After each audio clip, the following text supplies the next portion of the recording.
Pessoal, pode se assentar no seu lugar. Queria chamar meu amigo Arley para vir até aqui na frente.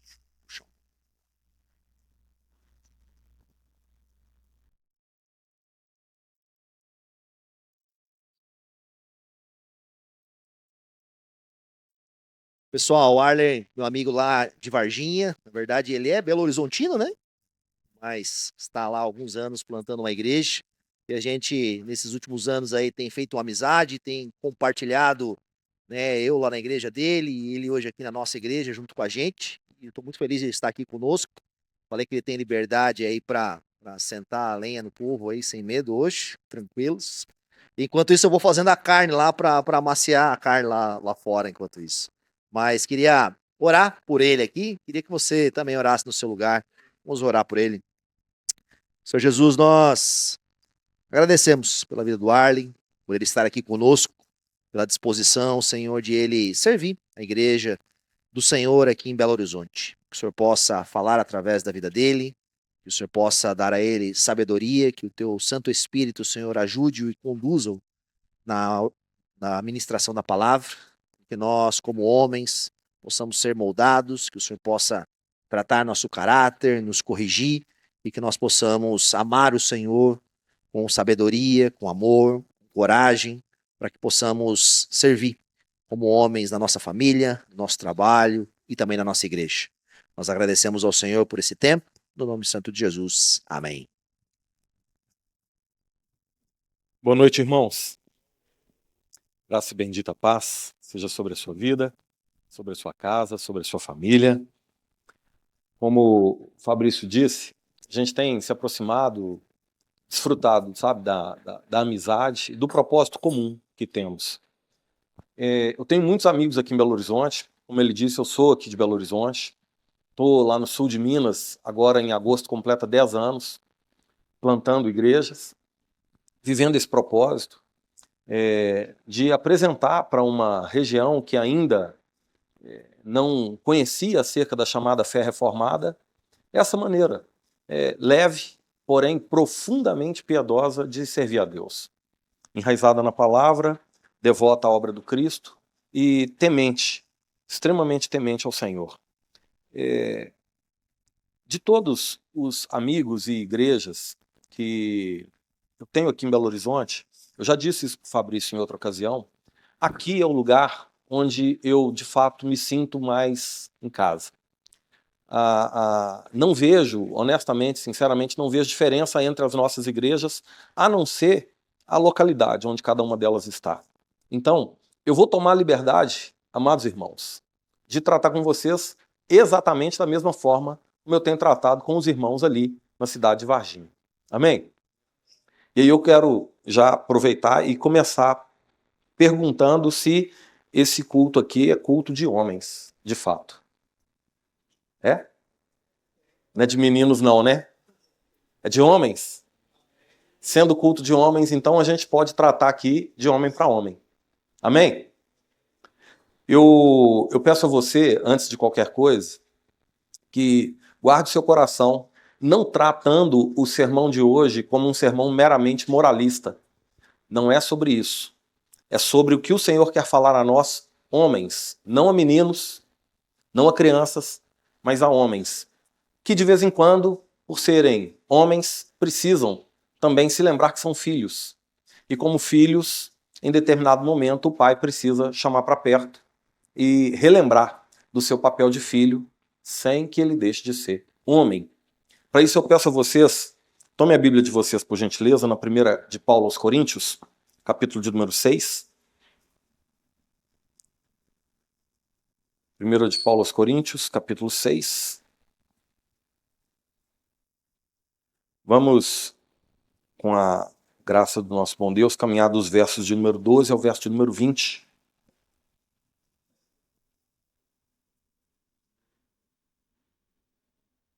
Amém? A palavra do Senhor nos diz assim: todas as coisas me são lícitas, mas nem todas convêm. Todas as coisas me são lícitas, mas eu não me deixarei dominar por nenhuma delas.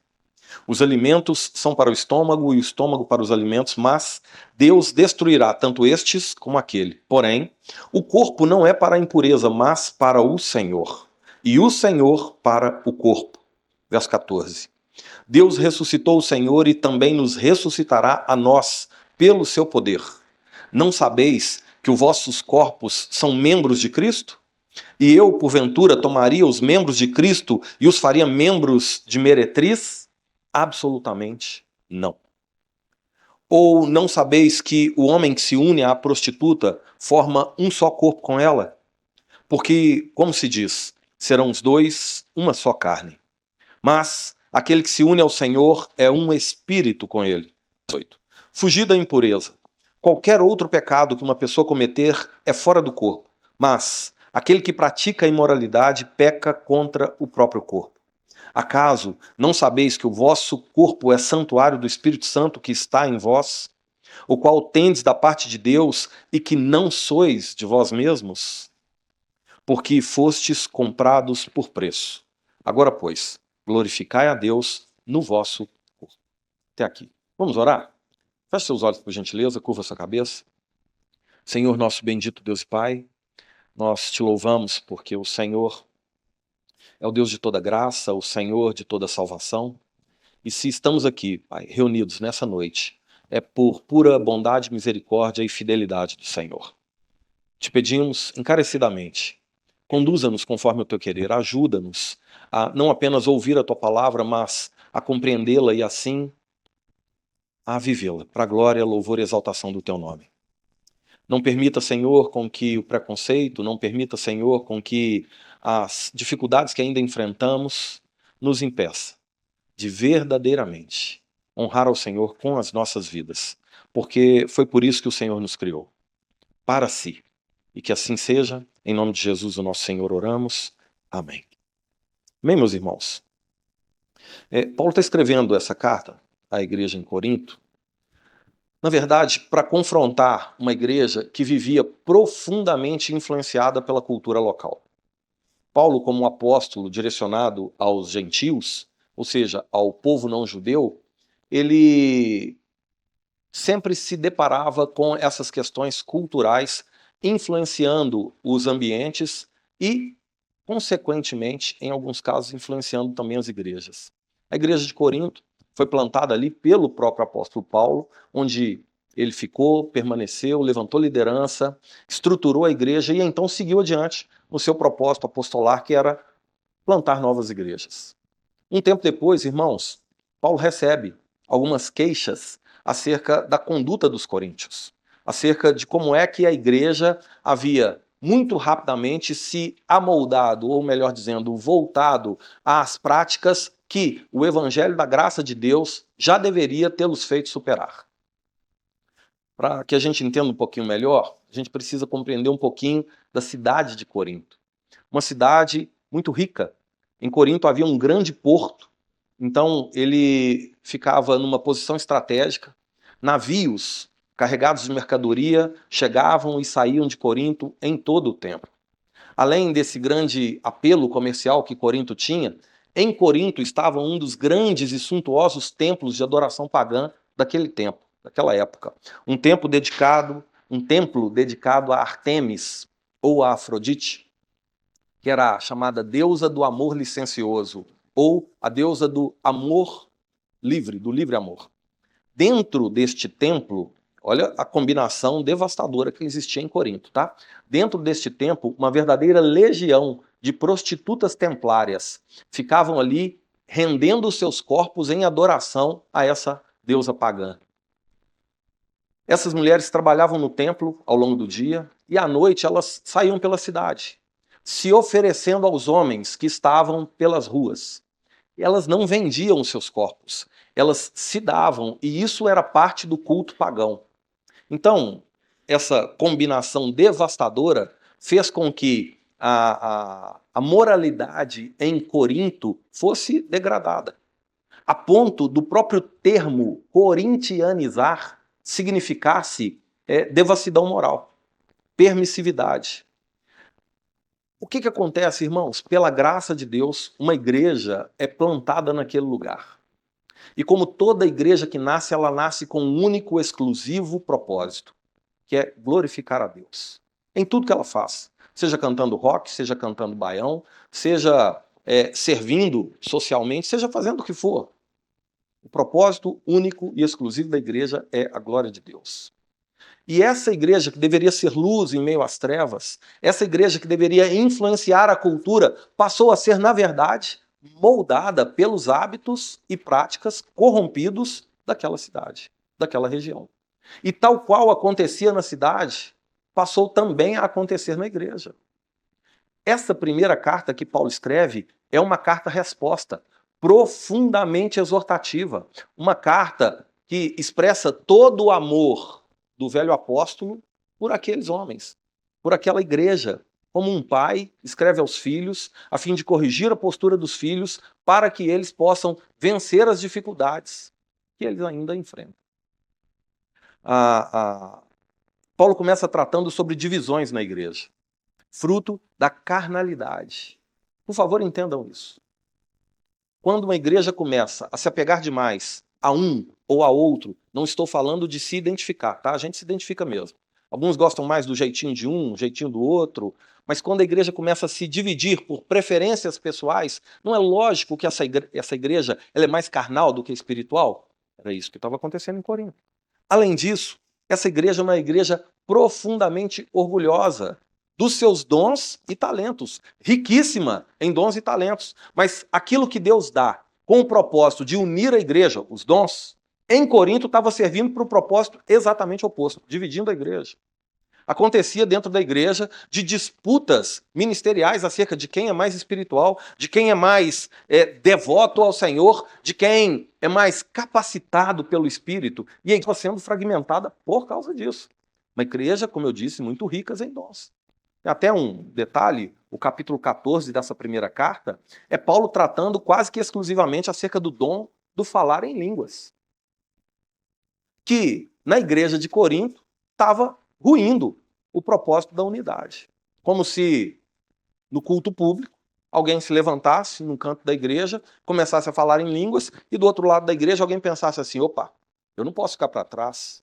Os irmãos vão pensar que aquela pessoa é mais espiritual do que eu. Então deixa eu também aqui manifestar esse dom.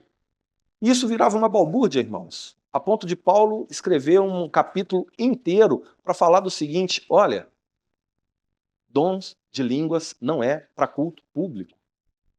Fica calado na igreja, se não tiver quem interprete. Se não for para consolar, exortar e edificar, não façam assim. Por quê? Porque aquilo que deveria unir a igreja estava dividindo, estava separando, estava prejudicando. Além disso, havia na igreja processos judiciais entre irmãos. O irmão tinha uma queixa contra o outro. Ao invés de sentarem, de conversarem, de resolverem entre eles aquela questão, estavam levando aos tribunais do mundo uma questão que era da igreja. Deveria ser tratada internamente. Paulo é tão rigoroso com isso que ele chega a escrever dizendo assim, será que não tem nenhum sábio entre vocês que possa julgar e tratar essas coisas? Mas vocês têm que levar isso ao mundo para vilipendiar o evangelho? Para testemunhar mal acerca da nossa unidade, da nossa comunhão? E aí, a carta avança e Paulo entra na questão da tolerância, da permissividade sexual dentro da igreja. Porque era assim na cidade, irmãos. A cidade era extremamente corrompida moralmente. A prostituição não era apenas legalizada em Corinto, ela era promovida em Corinto.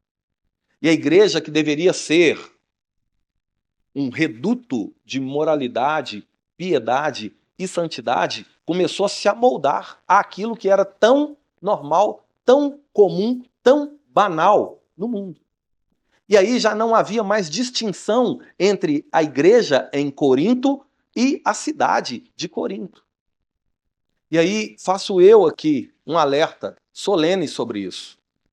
Se o sal perder a sua propriedade, para que ele serve? Se não ao ser lançado fora para ser pisado pelos homens. Palavras do Senhor Jesus. Jesus avança e ele é tão severo com relação a isso, quando ele trata acerca, obrigado irmão, da pecaminosidade do pecado, da devassidão do pecado, que ele chega a dizer assim, olha, É melhor você cortar fora a mão se a sua mão te leva a pecar. Se são seus olhos que te levam a pecar, é melhor que você enfie uma colher e o arranque fora. Porque é melhor você chegar no céu faltando um membro do que você ir inteiro para a condenação.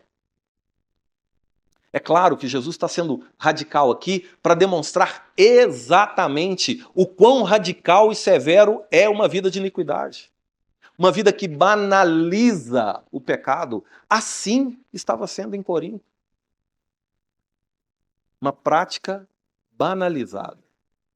As pessoas já não se incomodavam mais com aquilo ali. A ponto de, no capítulo anterior, nós estamos aqui no capítulo 6, a ponto de, no capítulo 5, Paulo escrever pedindo para que os irmãos em Corinto excluíssem um membro da igreja que estava se deitando com a mulher do pai. E a igreja estava omissa àquilo, calada diante daquilo. Paulo toma essa atitude tão radical, mas com o propósito de que, será que ele sofrendo este dano, ele vai pensar nos atos dele? Será que ao ser entregue a Satanás, pelo menos a sua alma vai ser salva? Ou seja, será que ele vai refletir? Será que ele vai considerar? Porque hoje em dia ninguém está considerando. Hoje em dia, aquilo que se vive no mundo se aceita na igreja. E ninguém confronta mais ninguém, ninguém disciplina mais ninguém. Por quê? Porque isso é problema do outro. E Paulo faz questão de, ao longo dessa primeira carta, irmãos, deixar claro que isso não é o problema do outro, isso é um problema da igreja. Porque se aqui entre nós a gente não se embraçar, a gente não se ajudar, a gente não se confrontar, eu pergunto para vocês, honesta e sinceramente, onde seremos confrontados? Não seremos.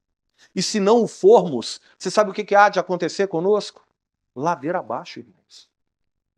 Não só começar a aceitar o pecado, como muito rapidamente passar também a banalizar o pecado. Então, essa tolerância ao pecado sexual havia chegado dentro da igreja. E tudo aquilo que você aceita hoje, você vai ter que tolerar amanhã. Eu, como pastor numa igreja local, é muito comum, infelizmente, de no aconselhamento com famílias, eu ouvi assim, que meu filho, adolescente, agora ele começou a namorar, né? Quantos anos seu filho tem? 12, 13. É mesmo? Tá namorando? É. E tá acontecendo assim, a namoradinha vai lá para casa e ela dorme lá com ele. É mesmo? É. Olha, mas veja bem, é melhor, eu vou começar, vocês vão terminar, tá? É melhor em casa do que... Não virou, assim, algo comum? Então, irmãos, são detalhes, mas que se a gente não para poder entender o que está por detrás de toda essa maneira de pensar, a gente vai aceitando. E daí a pouco, sem perceber, a gente vai se amoldando, não à palavra do Senhor, não à vontade do Senhor, que é boa, agradável e perfeita, mas aos princípios e valores desse mundo caído. E aí a gente nem sente mais. Peca, depois eu me arrependo, ou não, mas continua avançando em práticas que são aceitas hoje em dia em tudo quanto é lugar. Menos aqui, ó. E aí, num momento como esse, é um momento para a gente abrir o nosso coração e pensar o seguinte, peraí, que tipo de homem eu sou? Eu sou, de fato, um homem alcançado e regenerado pela graça de Deus? Ou eu ainda sou um menino brincando de ser homem? Ou eu ainda estou apenas dando vazão à minha carnalidade, mas não me dispondo verdadeiramente à palavra e ao Espírito? E aí a gente chega aqui no capítulo 6, irmãos, onde Paulo vai tratar exatamente acerca de como é que a liberdade cristã havia sido corrompida. E em função da liberdade cristã, os coríntios estavam vivendo a libertinagem. E a diferença entre uma coisa e outra é que libertinagem é uma falsa liberdade. Acredita-se verdadeiramente que é livre, mas continua escravizado aos desejos da carne. Continua preso aos próprios impulsos. Continua acorrentado, né, naquilo que seduz. Em Corinto, existia um provérbio comum, uma maneira comum de se pensar a vida, que em Corinto se dizia o seguinte: todas as coisas me são lícitas. Essa declaração que Paulo usa para escrever aqui no capítulo de número 6, Paulo está extraindo da cultura local. Uma cultura profundamente influenciada pelo gnosticismo, nós vamos entender um pouquinho disso, e pelas práticas comuns do dia a dia. Em Corinto, o que se fazia valer tá tudo liberado. Aqui não se proíbe nada. O que você quer, você pode. É proibido proibir. Isso é o que valia para a cidade de Corinto. Isso passou a valer dentro da igreja de Corinto.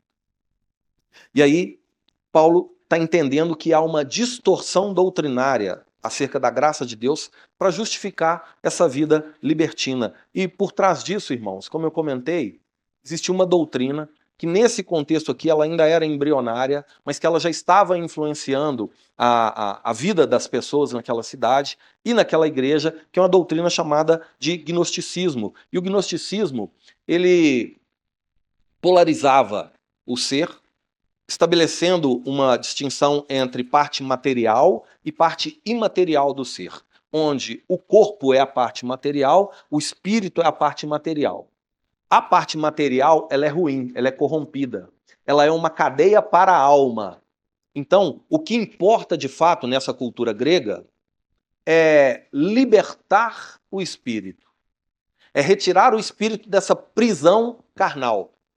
E se esse pensamento continua a valer, qual que é a consequência lógica? Se o espírito é o que importa e a carne não importa, o que eu faço com a carne também não interessa, também não faz diferença. Eu posso, com isso, fustigar a minha carne, flagelar a minha carne ou entregá-la aos prazeres da própria carne, porque não importa. O que importa é que o meu espírito está livre para se conectar com Deus. Muito sedutor, muito contemporâneo, mas completamente contrário ao que Deus nos criou para ser. Nós não somos corpo, alma e espírito, e nem apenas corpo, espírito ou alma, nós somos um ser integral diante de Deus. No ato da criação, Deus nos forma do pó da terra e sopra em nós o fôlego da vida e passamos a ser alma vivente. Tanto corpo quanto alma ou espírito importam para Deus. Ambos foram criados para o mesmo propósito, que é a glória de Deus. Esse é o fim principal do homem. Glorificar a Deus e se alegrar em Deus eternamente. Não existe nada, absolutamente nada que Deus fez em nós, fez por nós ou confiou a nós que não tenha esse propósito. Então a nossa vida deve ser vivida para louvor de Deus. Seja no corpo, seja na alma. A glória de Deus. Mas os coríntios estavam distorcendo isso em nome dessa falsa liberdade e estavam entregando os seus corpos às paixões carnais. E assim se igualando aos pagãos, não aos cristãos. Então Paulo quer destruir essa maneira equivocada de pensar, explicando que o cristianismo bíblico nunca desprezou o corpo. O corpo não é algo descartável, o corpo pertence ao Senhor. O corpo ressuscitará, porque o corpo também é instrumento para a glória de Deus. E aí, nesse momento, eu gostaria de ouvir um amém. O seu corpo é um instrumento para a glória de Deus. Então, a maneira como você cuida do seu corpo importa. A maneira como você trata com o seu corpo importa. A maneira como você entrega o seu corpo importa. Importa para Deus, porque foi Deus quem o fez. E o fez com o mesmo propósito que Ele fez todas as coisas por você, para que o nome do Senhor seja exaltado. A libertinagem sexual ela sempre revela uma visão errada, irmãos, uma visão distorcida sobre Deus, sobre o pecado e, consequentemente, sobre o próprio corpo. Eu separei para nós 3 lições que esse texto de 1 Coríntios capítulo 6 nos traz sobre isso, sobre o que é a verdadeira liberdade. Inclusive, se a gente fosse dar um título para esse sermão, o título seria esse: a verdadeira liberdade.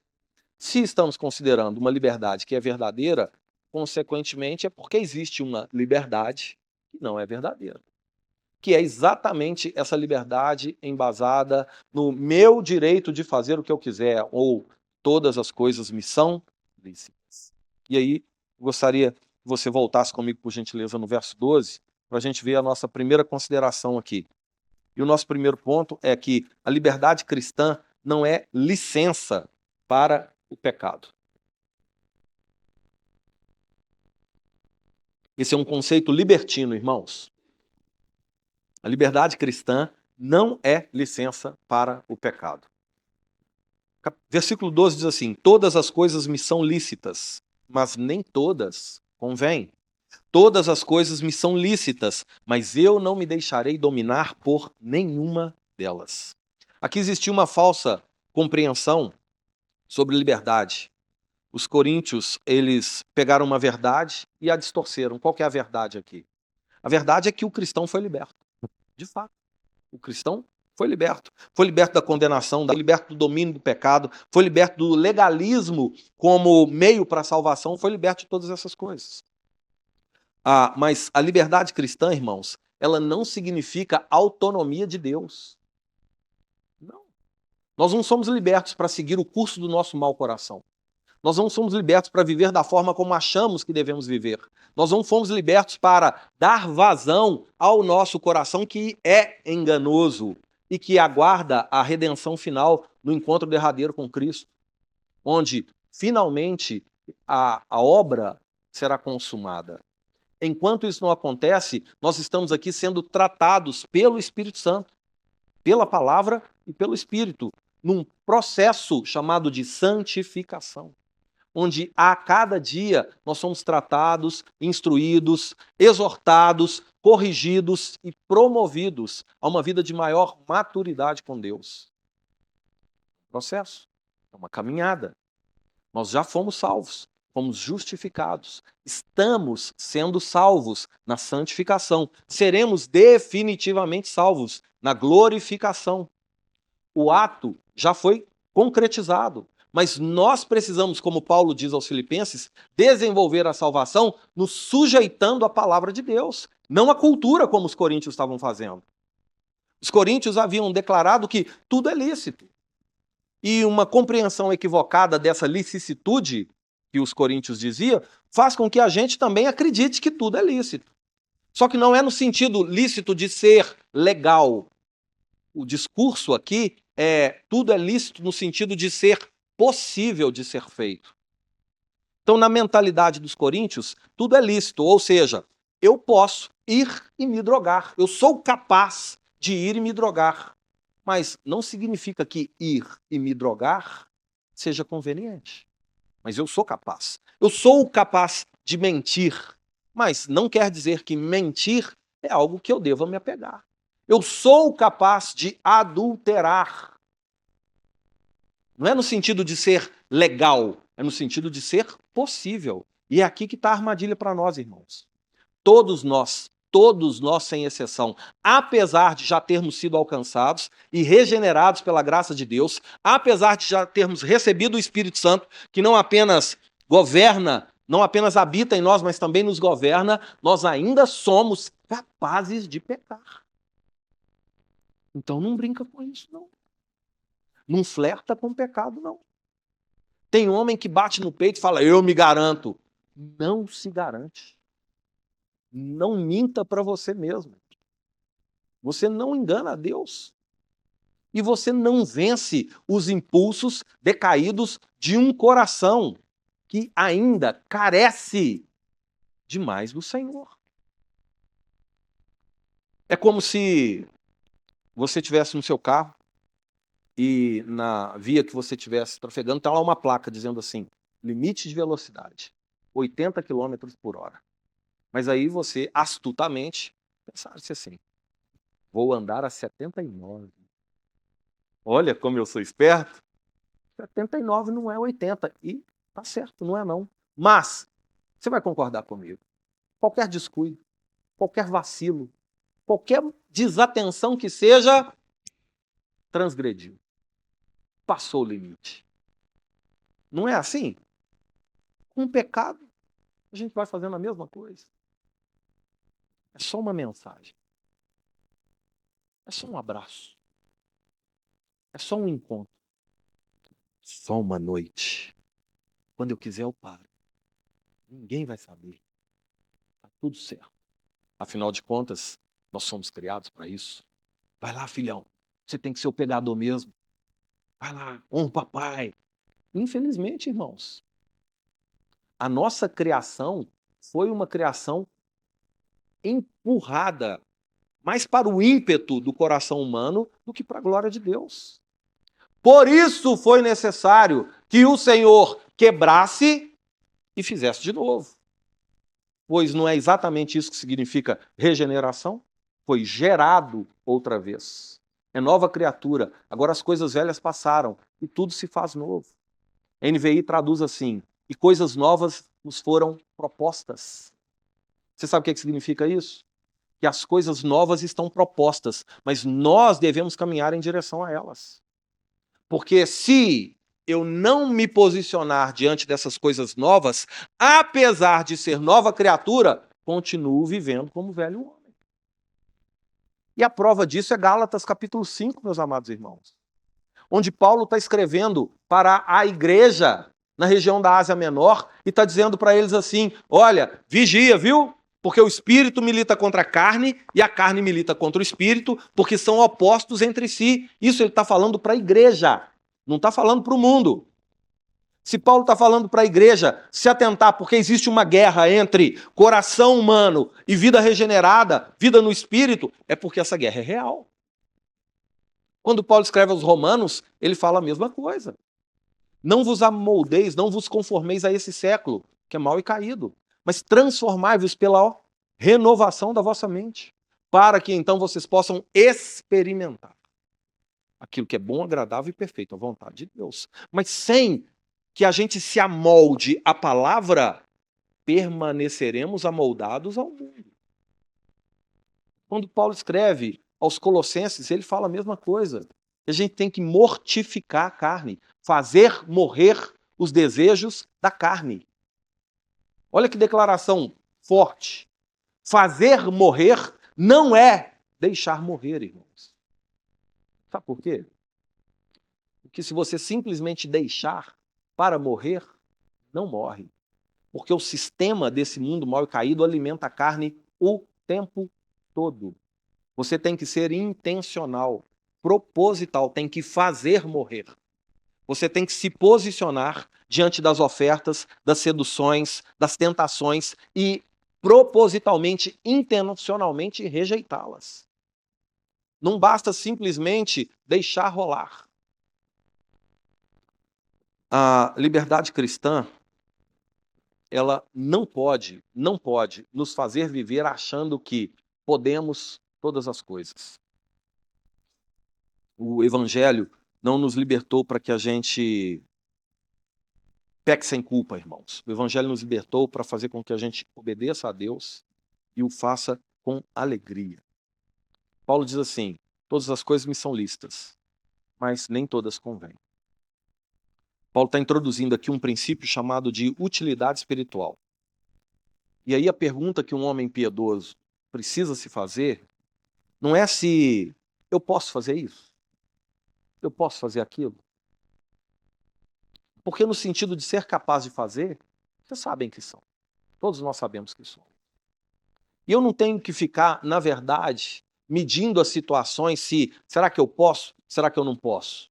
O que um homem piedoso deve se perguntar, na verdade, é: isso glorifica a Deus?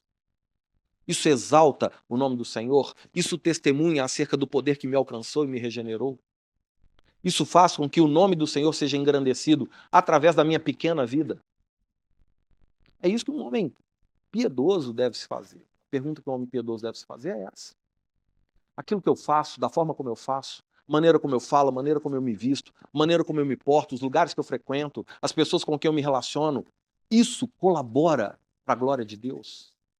Colabora para o testemunho cristão e, consequentemente, para o avanço da obra do Cristo em colaboração ao reino de Deus.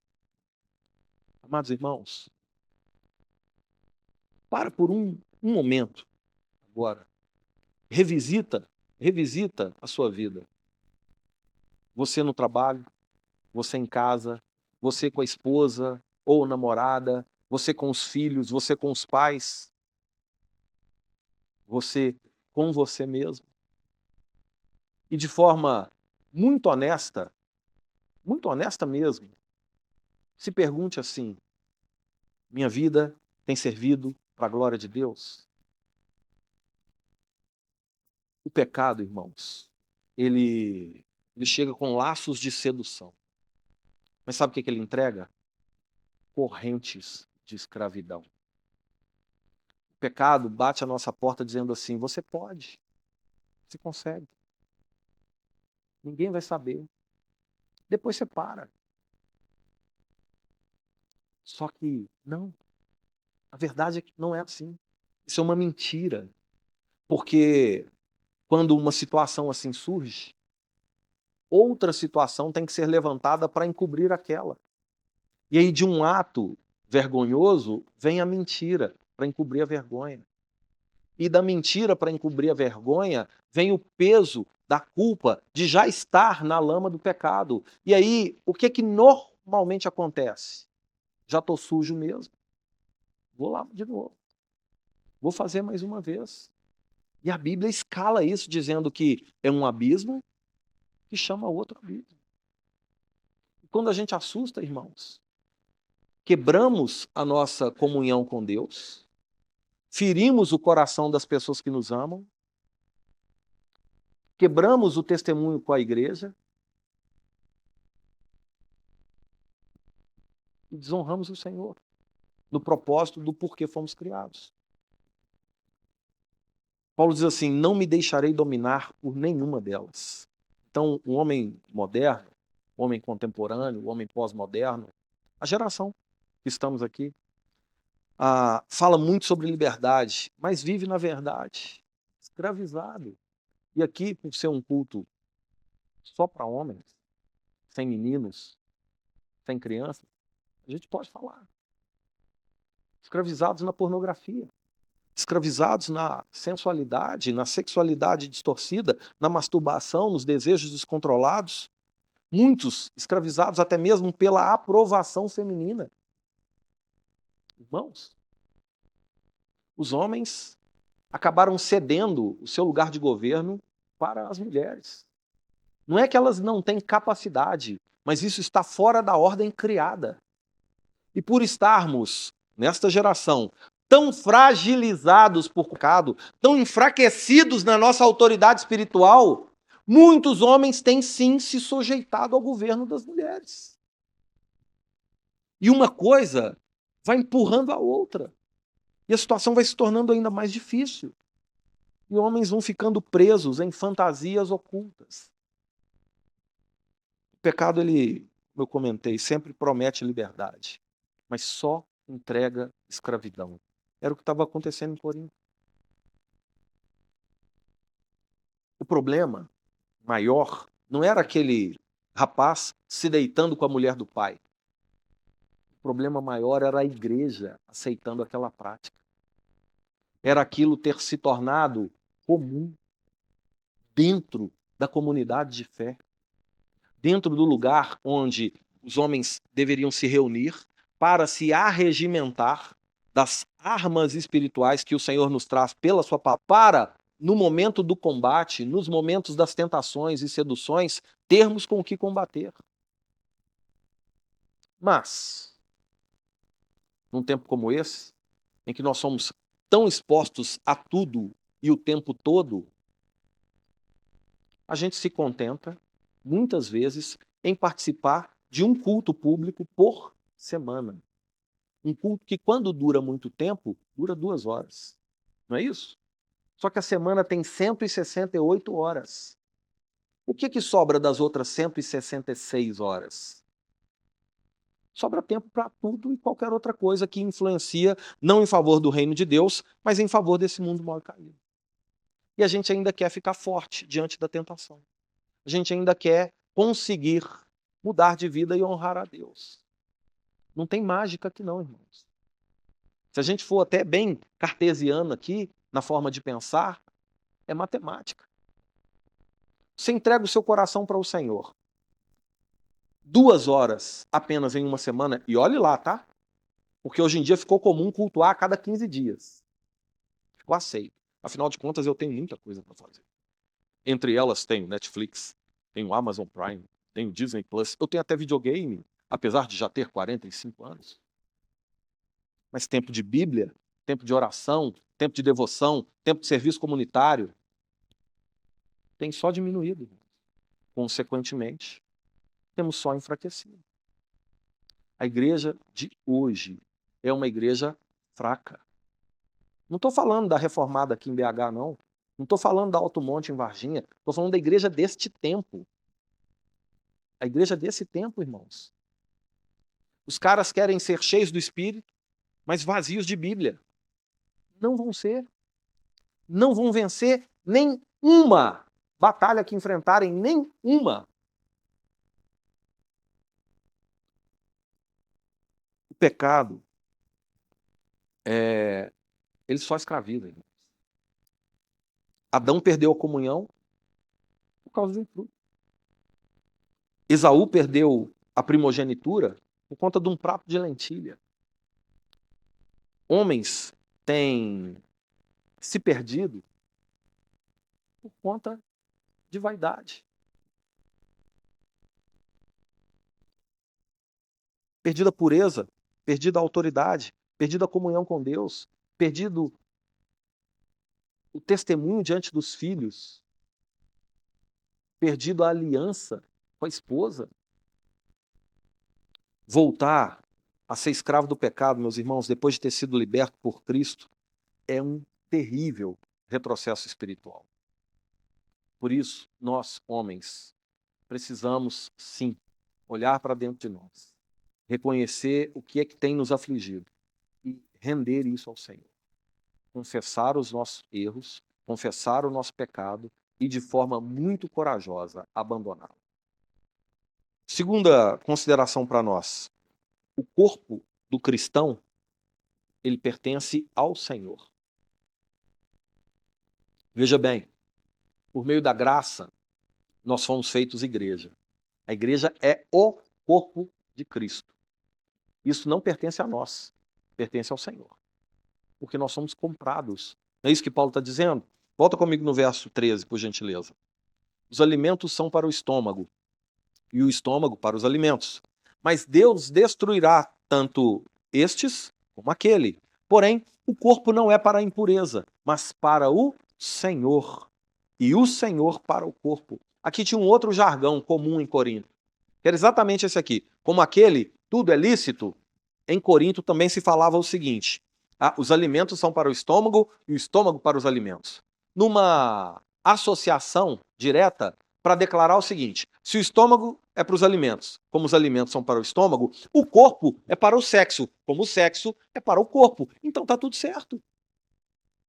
Só que aí Paulo vem corrigir essa prática, que estava, na verdade, testemunhando mal acerca do que é ser cristão, do que é ser cheio do Espírito, do que é ser igreja. Digo mais, do que é ser um homem de Deus.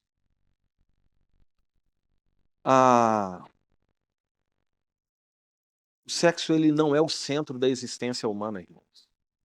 Eu sei que, para muitos de nós, isso ainda é muito forte, principalmente se você é mais jovem.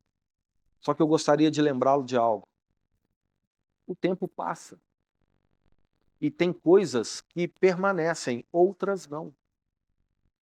Se você se sentar com um casal já mais vivido, mais experiente, já de mais idade, você vai ver como que de uma forma muito bela o Senhor substitui esse anseio pelo sexo pela presença um do outro, marido e esposa, que chegam em determinada idade onde o sexo já não é mais a fonte principal de prazer daquele casal, mas a presença um do outro, a comunhão um com o outro, o contentamento, a satisfação em Cristo que eles passam a ter, numa prova verdadeira de que o sexo não é o centro do nosso viver.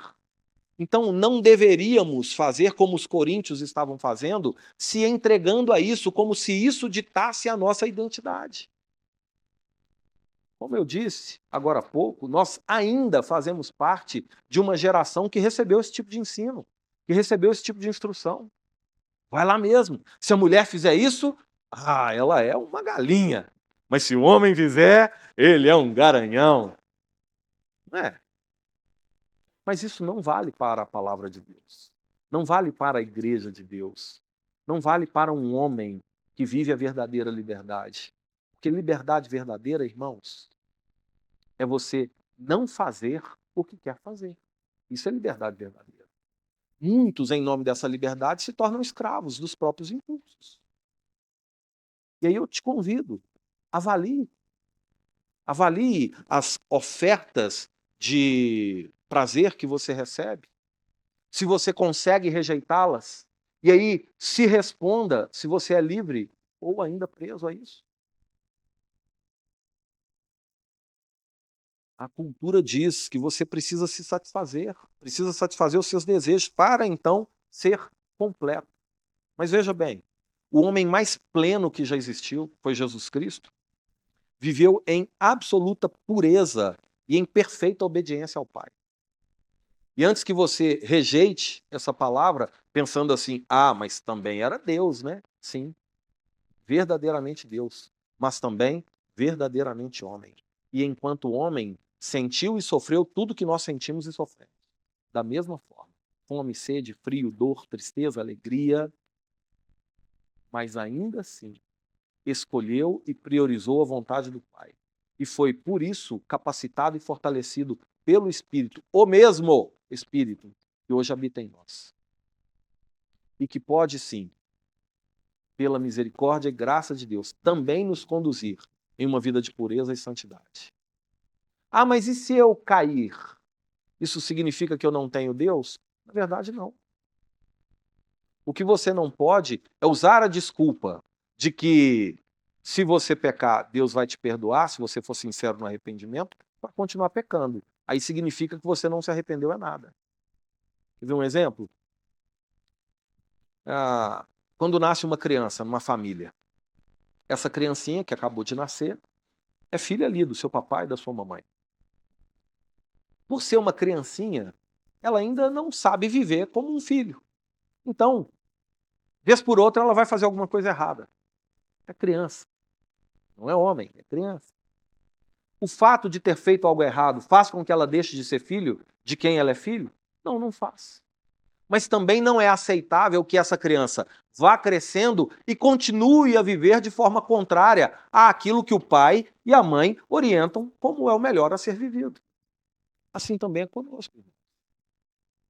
A liberdade que temos em Cristo não deve ser usada como desculpa para continuar vivendo de qualquer forma. Nós, como homens, precisamos parar de brincar de ser igreja e voltar e verdadeiramente exercer a autoridade espiritual que recebemos para exercer, provendo segurança dentro de casa, provendo segurança aos nossos filhos, provendo segurança à nossa igreja, influenciando e fazendo a luz de Cristo brilhar por onde quer que formos. Mas para isso, nós, muitas vezes, vamos corajosamente precisar negar a nós mesmos. Negar os nossos ímpetos, negar os nossos impulsos e confiar em Deus que nos resgatou para isso. O corpo do crente, ele possui dignidade eterna. Olha o verso 14. Deus ressuscitou o Senhor e também nos ressuscitará a nós pelo seu poder. Irmãos, como eu já comentei essa noite, o corpo do crente não é descartável, não. Não se deixe ser influenciado pelo gnosticismo. Ainda nos dias de hoje existe isso. Pessoas sobem escadaria de joelhos. Pessoas flagelam as próprias costas. Ah, mas isso é coisa lá dos católicos apostólicos romanos. Nós, católicos protestantes, não fazemos isso. Não. Mas você acha que um jejum fustigante te purifica diante de Deus. Você acha que fazer a oferta do sacrifício te torna mais santo. Ou aplaca a culpa por você não estar sendo tão santo como deveria ser. Então a gente só transferiu o objeto de adoração. Enquanto você confiar em você mesmo, você vai continuar pecando contra Deus. A gente precisa, de uma vez por todas, se entregar ao Senhor, confiar no Senhor e descansar no Senhor. Agora uma notícia, irmãos. Nenhum de nós, por si só, consegue fazer isso. E é assim mesmo que tem que ser. Sabe por quê? Para que em todo o tempo a gente não se esqueça que nós somos totalmente, completamente dependentes do Senhor. Para nenhum de nós bater no peito e acreditar que foi pela própria força, que foi na capacidade moral que temos, foi porque nós somos mais santos. Ah, eu leio a Bíblia toda, eu participo de todos os cultos, eu dou a maior oferta. Não é por mérito seu. Não é por mérito seu. É por graça. Então o Senhor permite que a gente se encontre com situações que revelam a nossa miséria, que revelam as nossas mazelas, que faz com que vejamos quão de fato nós ainda somos pequenos, falhos e fracos, pecadores, carentes da graça de Deus. Porque se não fosse assim, irmãos, a cruz de Cristo seria uma mentira. Se nós pudéssemos nos justificar a nós mesmos, o Senhor não precisaria ter encarnado e sangrado em favor de nós. Não precisaria. Então, o cristão ele não usa o corpo para impureza, mas ele deve usar o corpo para a glória de Deus. A vitória, meus irmãos, sobre os impulsos da carne é possível, mas não é pela força humana. É pela palavra, é pelo Espírito, é pela mortificação do pecado e é pela comunhão com Cristo. E aí, a igreja tem um papel fundamental num momento como esse. Vou dar um exemplo pequeno para você entender o maior. Às vezes você cola na traseira do seu carro o adesivo com o nome da igreja, não é? E aí, por ter um adesivo, um mero adesivo, colado na traseira do seu carro, você já fica assim, onde eu paro, onde eu não paro esse carro? Onde eu entro, onde eu não entro com esse carro? Por quê? Ah, pode ser que tenha alguém vendo. Não é assim? A igreja tem esse papel de apoiar, não de apontar o dedo, mas de estender a mão, quando percebe que alguém fraquejou. Só que a gente tem que abrir mão da vaidade, se aproximar de um irmão maduro e pedir ajuda para ele. O bicho, o homem, gosta de entrar numa toca e ficar ali, mastigando o próprio problema, sentado em cima do problema. Vai morrer por causa do problema. É necessário confiar em Deus que nos reuniu como igreja, nos deu uns aos outros para exortar uns aos outros, consolar uns aos outros, suportar uns aos outros, amar uns aos outros e assim promover o pastoreio uns dos outros. O crescimento. Sozinho, nós não conseguiremos. Não conseguiremos. Terceiro e último ponto para nós. O corpo do cristão, irmãos, ele é santuário do Espírito Santo. Vamos do verso de número 15 até o verso 20. Não sabeis que os corpos são membros de Cristo? E eu, porventura, tomaria os membros de Cristo e os faria membros de meretriz? Olha a resposta. Absolutamente não. Ou não sabeis que o homem que se une à prostituta forma um só corpo com ela? Porque, como se diz, serão os dois uma só carne. Mas aquele que se une ao Senhor é um espírito com ele. Fugir, verso 18, fugir da impureza. Qualquer outro pecado que uma pessoa cometer fora do corpo, qualquer outro pecado que uma pessoa cometer é fora do corpo. Mas aquele que pratica a imoralidade peca contra o próprio corpo. Acaso não sabeis que o vosso corpo é santuário do Espírito Santo que está em vós, o qual tendes da parte de Deus e que não sois de vós mesmos? Porque fostes comprados por preço. Agora, pois, glorificai a Deus no vosso corpo. Primeira consideração aqui, irmãos, é que o cristão ele está unido a Cristo. Da mesma forma como o ato sexual nos une, né? Deixará o homem, pai e mãe, se unirá à sua esposa, à sua mulher, e eles se tornarão uma só carne. Quando estamos unidos a Cristo, passamos a ser parte do corpo de Cristo. Paulo começa essa sessão aqui fazendo duas perguntas provocativas. E a primeira delas é essa aqui, olha. A primeira delas é: não sabeis que os vossos corpos são membros de Cristo? E a segunda pergunta é, a resposta óbvia é sim, eu sei. Recebi o Senhor com alegria no meu coração, pela obra do Espírito, que me regenerou. Agora eu sou capaz de crer. Por causa disso, o chamado foi eficaz. Eu rendi a minha vida ao Senhor. Então, sim, eu sei que o meu corpo é membro do corpo de Cristo. Eu sou parte da igreja do Senhor. Aí a segunda pergunta vem. Então, vai tomar os membros de Cristo e os farei membros da meretriz? Agora eu vou pegar o que é santo e vou contaminar? Olha o nível de provocação que Paulo faz aqui. Imagina a seguinte situação. A pessoa está no quarto, ou está no banheiro, e está ali com o celular. Só ele e o celular. Grande erro. Grande perigo. Que você está se colocando. Se você não tem controle na hora de comer chocolate, fica só a caixa de bombom. Entendedores entenderão. Aí você está lá. Ou alguém está lá, né? Alguém não aqui de Belo Horizonte, alguém de outra cidade. Está lá nessa situação. E de repente, chega alguém, a esposa, um filho, abre a porta e entra. Muito rapidamente essa pessoa, certamente, vai rápido desligar aquilo, esconder aquilo. Por quê?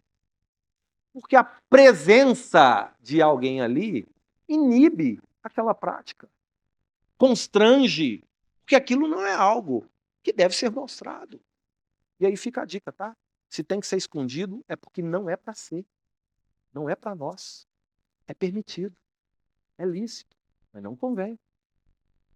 Agora, o que acontece numa situação como essa, meus irmãos? A consciência da presença de alguém inibe a prática. Então, se tal prática continua acontecendo, mesmo sem que ninguém venha, é porque não se tem a consciência da presença de Cristo. Porque se tivesse a consciência da presença de Cristo, independentemente de se estar vendo ou não, se sabe que Cristo é presente. E é presente em nós, pela pessoa do Espírito Santo. Então, tomaria os membros de Cristo e o faria um com as meretrizes? A resposta é categórica, absolutamente não. Então, por favor, coloca amor no que eu vou te dizer. Quando chegar a mensagem no WhatsApp, a resposta tem que ser absolutamente não. Quando a pessoa no trabalho pensar se aproximar demais, seja absolutamente não. Quando convidar para um café, absolutamente não. Pode parecer radical, mas dar uma carona é inofensivo, mas para nós, irmãos, estamos buscando preservar a nossa integridade, a nossa santidade, o nosso testemunho e a nossa comunhão com o Senhor. A resposta tem que ser absolutamente não. Por favor, não transforme esse sermão num mero discurso moralista. Nós estamos aqui tratando acerca daquilo que a Bíblia vai nos dizer que devemos fugir. É a consideração que Paulo vai fazer agora. Verso 18. Fuja. Fuja destas coisas. Você já parou para pensar? Por que tem coisa que a Bíblia manda fugir? Tem coisa que a Bíblia manda resistir? Por exemplo, o diabo. A Bíblia não manda você fugir do diabo. A Bíblia manda você resistir ao diabo. Tiago, irmão de Jesus, escrevendo, diz assim: sujeitai-vos, portanto, a Deus, resisti ao diabo e ele fugirá de vós. Se você está sujeito a Deus, você pode e deve montar resistência contra o diabo. E ele fugirá, ele fugirá. Agora, quando fala acerca das concupiscências da carne, a Bíblia não manda resistir não, irmão. A Bíblia não manda brincar, a Bíblia não manda flertar, a Bíblia manda fugir. Sabe por quê? Porque a Bíblia sabe de algo que nós também sabemos, mas muitas vezes a gente finge que não sabe. Que o que é para fugir é para fugir, que o que é para resistir é resistir. Por quê? O que eu posso resistir, eu consigo. O que eu tenho que fugir é porque eu não consigo. Mesmo sendo você cheio do Espírito Santo. Mesmo sendo você um homem de Deus. Mesmo sendo você um homem que ama a sua esposa. Ainda assim, a recomendação é a mesma. Foge. E eu quero dizer para vocês com amor nessa manhã, nessa noite. Seja homem e fuja. Seja homem. Para a glória de Deus. Para o bom testemunho cristão. E para o exercício da verdadeira liberdade. Amém, meus irmãos? Para concluir, quero deixar para vocês aqui 3 aplicações rápidas. A aplicação é pegarmos as verdades do sermão e colocá-la em prática na nossa vida, no nosso dia. É transformar aquilo que ouvimos em oportunidade para viver. E a primeira aplicação que eu quero deixar para vocês é exatamente acerca de um convite para que você pare de alimentar aquilo que deseja te destruir. Para de alimentar aquilo que tem por propósito roubar a sua comunhão com Deus. Para de alimentar aquilo que tem por propósito ferir o coração da sua esposa. Para de alimentar aquilo que tem por propósito testemunhar mal como igreja. Enfraquecer a comunhão dos santos. Enfraquecer a autoridade comum da igreja. Para de alimentar essas coisas. Santidade não cresce em ambiente estimulado por constante pecado. Então agora sim, de forma bem prática mesmo, bem direta, bem objetiva, para de assistir o que você sabe que não deve assistir, para de ouvir o que você sabe que não deve ouvir, para de frequentar lugares que você, como crente, sabe que não deveria frequentar. Para, irmão, para de andar na beira do precipício achando que você vai dar conta de pular de lá, caso escorregue. Para de andar 79 km por hora, quando o limite é 80. Para de brincar com fogo. Para de dar apelidinho para quem não é a sua esposa. Para de abraçar, para de botar a mão, para de chegar perto. Para de elogiar o perfume. Para com essas coisas. Você vai se dar mal. Sendo bem direto. Não faça isso. Para de alimentar aquilo que tem por propósito destruir você. Segunda aplicação. Desenvolva uma vida mais intensa com aquilo que tem por propósito fortalecer você. É o extremo oposto. Se entregue mais à palavra. Se entregue mais à oração. Volte a jejuar. Não com o propósito de se mostrar mais espiritual ou mais puro que o outro, mas num desejo sincero por estar mais sensível a Deus. Abrace um compromisso na sua igreja local, gaste o seu tempo com as coisas do reino de Deus, faça aquilo que Paulo recomendou aos filipenses que fizesse. Tudo que é puro, justo, amável, de boa fama, que tem virtude, que tem louvor, aquilo que exalta ao Senhor, que seja isso que ocupe o vosso pensamento. Busque mais as coisas do Senhor, se comprometa mais com elas. Seja percebido como um homem de Deus, não tenha vergonha disso. A ponto de as pessoas mudarem de assunto quando você chegar. Olha que elogio, silencioso, mas poderoso. Como é que você chama? Wesley. Ô, gente, vamos parar de fazer essas piadas aqui, porque o Wesley chegou. Ele não falou nada. Ele só viveu. Para a glória de Deus. E por último, irmãos, última aplicação, lembre-se diariamente de a quem você pertence. A sua vida custou um preço altíssimo. Um preço que nenhum de nós era capaz de pagar, o Senhor pagou. Ele pagou com o seu próprio sangue. E Ele não fez isso para que vivêssemos de forma dissoluta. Ele não fez isso para que vivêssemos de maneira alheia à sua vontade. Não.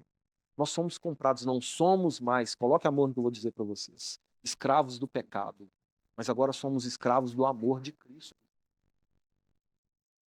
Nós não somos de nós mesmos.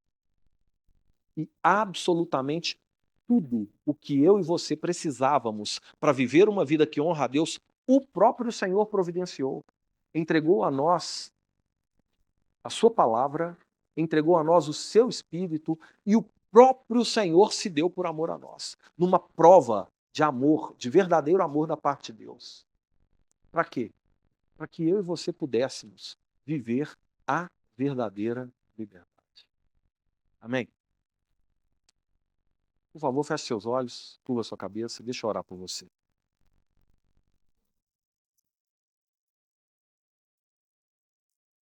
Senhor nosso Deus e Pai, santo e bendito, nos colocamos diante do Senhor nessa noite, reconhecendo a nossa fraqueza, a nossa inclinação ao pecado e o quanto muitas vezes, Senhor, ainda temos usado mal a liberdade que recebemos em Cristo. Perdoa-nos. Perdoa-nos por todas as vezes que alimentamos desejos impuros, negociamos com o pecado ou tratamos com leveza aquilo que custou o sangue do teu Filho amado. Nessa noite nós renunciamos diante do Senhor e uns dos outros a toda prática pecaminosa, a toda impureza escondida, a toda escravidão da mente, dos olhos e do coração. Renunciamos a tudo aquilo que tenta ocupar o lugar da tua glória em nossas vidas. E te pedimos, quebra, Senhor, as correntes que ainda tentam nos prender. Mortifica em nós os desejos da carne e produza no nosso coração um amor verdadeiro pela santidade. Faça de nós homens piedosos, íntegros e fiéis. Homens que não vivem dominados pelos impulsos, mas que são guiados pelo Espírito. Dá-nos temor ao teu santo nome, amor pela tua palavra e alegria em obedecê-la. Que os nossos olhos sejam puros, que as nossas mãos sejam santas, que o nosso coração pertença inteiramente ao Senhor. Ajuda-nos a fugir do pecado e a correr para Cristo. Que jamais confiemos na nossa própria força, mas que possamos diariamente depender da tua graça. Sustenta-nos, Pai, nos momentos de tentação. Fortaleça-nos nas batalhas secretas e ajuda-nos constantemente a lembrar que o nosso coração é a habitação do teu Espírito e que a nossa vida é propriedade exclusiva do Senhor. Nós te agradecemos porque a nossa esperança não está na nossa perfeição, mas na obra perfeita e completa de Cristo Jesus. Obrigado porque na cruz ele pagou plenamente pelos nossos pecados. Obrigado porque há perdão para o arrependido, há restauração para o quebrantado e há poder para a transformação verdadeira na vida daquele que confia no Senhor. Nós confiamos naquele que começou a boa obra em nós e que há de completá-la até o dia do nosso encontro. E enquanto caminhamos nesse mundo, Pai, ajuda-nos a viver para a tua glória, aguardando o dia em que estaremos plenamente livres do pecado e perfeitamente conformados à imagem do teu Filho. Que tudo em nós glorifique. Assim oramos, em nome de Jesus, o nosso Senhor, o seu Filho amado, aquele que é verdadeiramente a nossa liberdade. Amém. Amém? Glória a Deus. Obrigado, irmãos.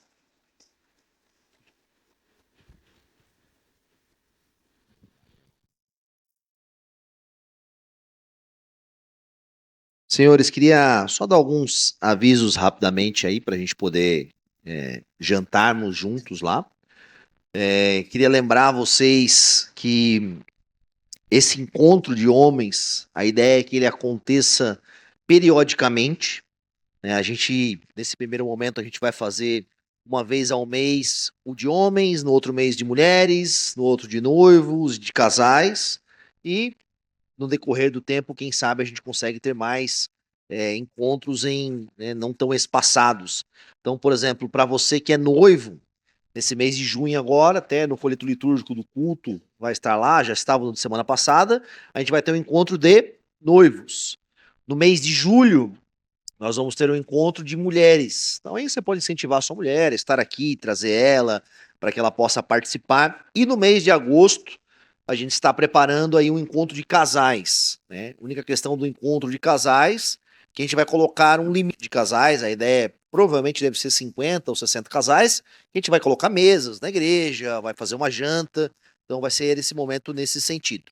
E, posteriormente, o encontro de homens novamente. Eu agradeço o pastor Arley por estar aqui conosco, né, por nos abençoar. E queria falar três coisinhas bem rapidinho, porque eu sei que vocês estão com fome, mas queria pegar um pouco das palavras do Arley e lembrar a gente. Nós, como homens, nós temos uma responsabilidade muito clara, especial diante de Deus, que reflete na nossa vida com as nossas esposas, filhos, igreja, trabalho e outros lugares. E essa responsabilidade é uma responsabilidade dada por Deus aos seus seres criados, à sua imagem e semelhança, de serem esses representantes do Senhor, de serem testemunhas do Senhor, que serem aqueles que, por meio da sua própria vida, das suas palavras, dos seus atos, eles podem, de alguma forma, refletir a grandeza, a glória, a santidade do Senhor. E você não pode esquecer disso. Você foi criado para isso. Isso, em certa medida, é a essência do seu ser. E quando você não vive essa realidade de glorificar a Deus, de testemunhar e testificar através da sua vida quem Deus é, muito provavelmente você vai substituir isso por fazer da sua vida um testemunho de você mesmo, da sua glória, do seu ser, da sua força, das suas capacidades, do seu intelecto. Não deixe que a vida te leve ao fim do dia você glorificar a si mesmo, porque isso é vazio. Todas as vezes que nós tiramos do centro o Senhor e a centralidade da nossa vida passa a ser a nós, passa a ser o nosso sucesso, a nossa capacidade, a nossa conclusão das coisas, e a gente termina aquela noite e a gente vai refletir, e a gente pode estar até extasiado, falar, cara, hoje eu fiz tanta coisa. Nossa, hoje eu trabalhei, hoje eu venci, hoje eu conquistei. E por um lado, parece que nós somos empurrados a esse tipo de percepção. Mas quando você termina o seu dia assim, o outro dia você vai começar vazio. Porque isso nunca vai dar a você satisfação boa e perfeita.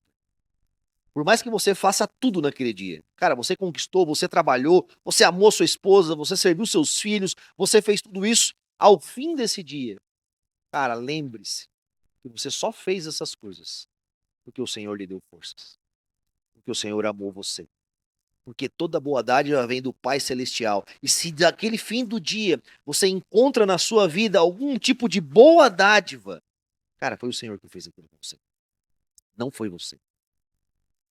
Mas se ao final do dia nós glorificamos a nós mesmos, no outro dia nós amanhecemos vazios, porque é uma vã glória. E isso deve ser um cuidado na sua vida. Por quê? Porque a vanglória vai querer empurrar você todo dia a fazer e conquistar mais, a ser melhor, a ganhar mais prêmios, a ser o melhor no seu trabalho, a ser o melhor em tais coisas. E o sentimento que você vai ter, pode ter certeza disso, é um sentimento de vazio. Porque a boa dádiva não vem de você, cara. Não vem. Por mais que você faça o melhor possível. Por isso que o culto público é um lugar de adoração. É um lugar de trazer à memória que há um Senhor sobre nós, que cuida da nossa vida, que cuidou da nossa semana, que nos sustentou até ali. Então nós viemos nesse lugar para mudar essa mentalidade pagã e lembrar que Deus é o Senhor da nossa existência. Segundo ponto, isso eu já falei lá em 2024, talvez vocês vão lembrar, mas quero repetir sobre isso, especialmente para os homens casados. Homens casados. Entendam isso. Deus lhe dotou com uma capacidade de poder satisfazer, não só sexualmente, mas satisfazer, cuidar e dar segurança à sua esposa. E Deus instituiu em você como um homem, líder dentro daquele lugar, que isso lhe satisfaça. Não olhe para a sua vida relacional esperando que as coisas da sua mulher satisfaçam mais a você. Você Foi criado por Deus com uma responsabilidade, e aonde o homem assume essa responsabilidade, Deus lhe dá sentimento de satisfação. Cara, a satisfação em servir sua esposa. A satisfação em cuidar dos seus filhos. A satisfação em deixar que eles tenham mais do que você e fazer mais por eles, presta atenção, e fazer mais por eles do que eles fazem por você. Todas as vezes que você esperar que ela faça mais por você, que você por ela, de que você quer só ser satisfeito por ela, ser servido por ela e não você servir ela, você vai ter sentimento de insatisfação. Todas as vezes que você não encontrar prazer em sacrificar-se pela sua esposa e esperar que ela sacrifique-se por você, isso vai te dar insatisfação contínua. Você precisa encontrar no Senhor o prazer em servir mais, em doar mais, em dedicar mais, em sacrificar mais, porque Deus lhe fez assim. Amém? Deus lhe fez assim. Há prazer em sacrificar-se pelas nossas esposas e filhos. Há prazer nisso. Se você não tem encontrado o prazer, é porque tem alguma coisa equivocado aí na tua caixinha e você precisa voltar os seus olhos no Senhor. Prazer nisso. E por fim, mas não menos importante, nós, como homens, também temos uma responsabilidade coletiva como povo de Deus. Na adoração, culto público, no exercício das disciplinas espirituais e em trazer à nossa casa os nossos filhos, as pessoas que estão ao nosso redor, não só a nossa esposa, seja seu irmão, seu pai, sua mãe, alguém. Nós temos uma responsabilidade de chamarmos a adoração. Nós temos uma responsabilidade de puxar isso para nós. Não seja aquele homem que a tua esposa tem que puxar isso o tempo todo. Meu irmão, presta atenção nisso. Se a tua esposa tem que pedir para você orar, se a tua esposa tem que implorar para você vir no culto, se a tua esposa tem que implorar para alguma coisa de prática espiritual acontecer na sua casa, você está falhando como o homem da sua casa. Você está falhando como o homem da sua casa. Nada contra, e muito bom quando nós temos mulheres que nos incentivam a isso. Bem? Mas isso, se elas estão fazendo mais do que a gente, é porque já tem alguma coisa errada. Se você só vem no culto porque tua esposa incentiva, se você só ora, né, porque isso acontece, cara, tem alguma coisa errada. Tem alguma coisa errada e você precisa corrigir isso. Porque você tem essa responsabilidade primária de adoração. Deus vai cobrar isso de você. Né? Muito diferente do que eu estou cobrando hoje. Muito diferente. Amém? Vamos orar? Senhor nosso Deus, nós somos muito gratos a Ti pelo privilégio e oportunidade que temos de, como igreja, ter momentos como esse. Louvado seja o Teu nome, porque não estamos sós, não estamos às cegas, temos um Deus que se revela através da Sua palavra aos nossos corações e nos instrui. E nós queremos ser homens que honram ao Senhor. Homens zelosos, homens que cuidam das suas casas, que cuidam das suas esposas, que se responsabilizam pela adoração do seu lar, pela busca pelo Senhor. Nos ajuda a isso. Se há, Senhor, entre nós, homens que têm falhado nessas suas responsabilidades, que o Teu Espírito Santo convença-os da falta de aplicação da masculinidade bíblica em suas casas. Que eles possam lembrar, Senhor, serem convencidos por Ti dessa santa e bela responsabilidade. Obrigado, Senhor, pela vida do nosso irmão Arley, que esteve conosco aqui hoje. O Senhor guarde, Senhor, a família dele, a esposa, os filhos. Abençoe, Senhor, o ministério dele e que possamos ter outros momentos assim. Que o Senhor guarde, Senhor, a cada homem aqui, que nos dê alegria, prazer e satisfação no santo propósito que o Senhor nos designou e nos criou. Nós te agradecemos e louvamos o teu nome, no nome santo de Jesus. Amém e amém.